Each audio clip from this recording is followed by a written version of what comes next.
Sir नमस्कार, आज यहाँ पर कार्यक्रम में पहुंचे, क्या कुछ विचार रखेंगे अपने सर? कैसा लगा यहाँ पर आकर, क्या कहेंगे सर?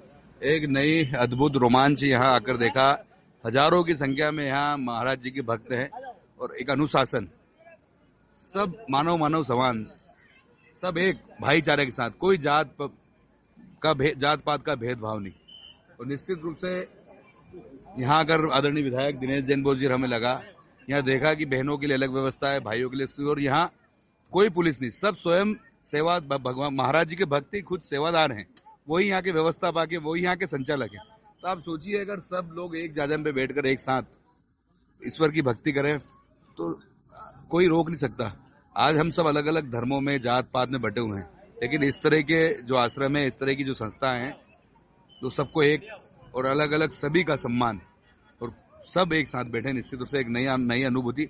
और आज इस आप लाइव के माध्यम से पूजनीय महाराज जी को मैं कोटि कोटि प्रणाम करता हूँ, धन्यवाद देता हूँ महाराज जी कि एक नई शुरुआत। और मेरा क्षेत्र तो किसान ही क्षेत्र है, मैंने देखा है कि महाराज जी किसानों के लिए खूब काम कर रहे हैं। तो मैं मालवा में, मैं और आदरणीय विधायक जी, खासकर उज्जैन महाकाल की नगरी में महाराज जी से अनुरोध कर रहे हैं कि महाराज जी पधारें और यहाँ के किसानों का भी उद्धार करें और यहाँ उनका एक बड़ा समागम हो और हम सब उनके इस पल के साक्षी बने और हमें सेवा करने का अवसर मिले। सर, ये प्रार्थना है। उज्जैन नगरी धार्मिक नगरी, आज यहाँ पर 29 जोड़ों का दहेज मुक्त विवाह हुआ है, रक्तदान शिविर चल रही है। अभी आपने किसानों की बात करी, संत रामपाल जी महाराज अन्नपूर्णा मुहिम चला रहे हैं, किसानों की हर वो मदद कर रहे हैं जो वो सोच नहीं पा रहे थे। आज वो मदद चाहे पाइप की हो, मोटर की हो, रात को प्रार्थना जाती है, सुबह उन तक गाड़ियां मौजूद होती है उनके गाँव में। सर क्या कहेंगे ऐसी मुहिम और ऐसी प्रेरणा देने वाले संत के बारे में? महाराज जी को बहुत बहुत धन्यवाद देता हूँ कि वो अन्नदाता, किसान हम भगवान मानते, अन्नदाता कहते, हमें अन्न के देने वाले हैं। तो महाराज जी से एक और प्रार्थना करता हूँ कि महाराज जी आप सत्कर्म कर रहे हैं, सबको लाभ मिल रहा है, लेकिन एक और सत्कर्म ये करें कि पूरे देश में महाराज जी के नेतृत्व में किसानों की फसलों के उचित दाम के एक नई आवाज महाराज जी के माध्यम से बुलंद हो, किसान भाइयों को फसलों का दाम मिले। ये महाराज जी से मेरा अनुरोध है। और कहीं रक्तदान की बात, यहाँ सभी काम परोपकार के हो रहे हैं, तो मुझे लगता है कि महाराज जी यहाँ पूरा भारत, पूरा देश यहाँ देखने को मिला, विविधता में एकता, तो इस आश्रम में देखने को मिला। लेकिन पुनः ये कहना चाहता हूँ कि महाराज जी, मैंने अभी सुना और देखा भी था कि जब किसान भाइयों ने 3 काले कानून के खिलाफ न्याय की लड़ाई लड़ी, तो वहां भी महाराज जी ने उनके लिए भोजन से लेकर, जब पानी से लेकर सब व्यवस्था की।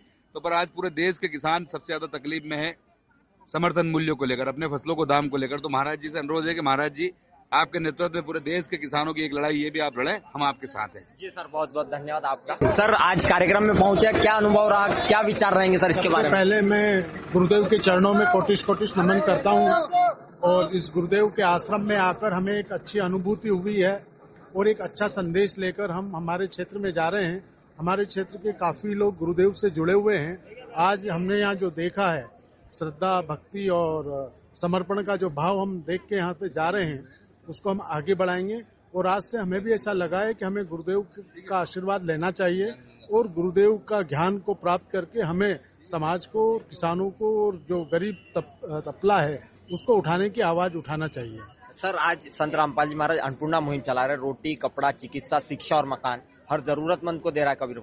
यहाँ इंदौर जिले और उज्जैन जिले में जो मिलाकर कई तमाम ऐसे निर्धन परिवार है जिनकी राशन के लिए मदद की जा रही है। और 3 मकान अभी जो नागदा जिला है वहां पर निर्माणाधीन एक मकान बन रहा है और गांव किठोदा और बलदारा, यहाँ पर ये मकानों के कार्य कंप्लीट हो चुके। तो सर ये संत रामपाल जी महाराज का किसी बिना स्वार्थ का निःशुल्क व्यवस्था करवाई जाए। सर क्या कहेंगे इस बारे में? मैं जो समझा हूँ कि ये जो राजनीतिक लोगों को जो काम करना चाहिए थे, परोपकार के, सरकार की योजनाओं का फायदा मिलने के, ये सब काम सरकार नहीं करते हुए अगर गुरुदेव कर रहे हैं तो गुरुदेव भगवान तुल्य हुए और गुरुदेव को हम सब लोग नमन करते हैं और उनका आशीर्वाद लेंगे और चाहेंगे कि उनके पद चिन्हों पर हम चलें और हम भी हमारे खर्चे से कुछ न कुछ सेवा और योगदान दें।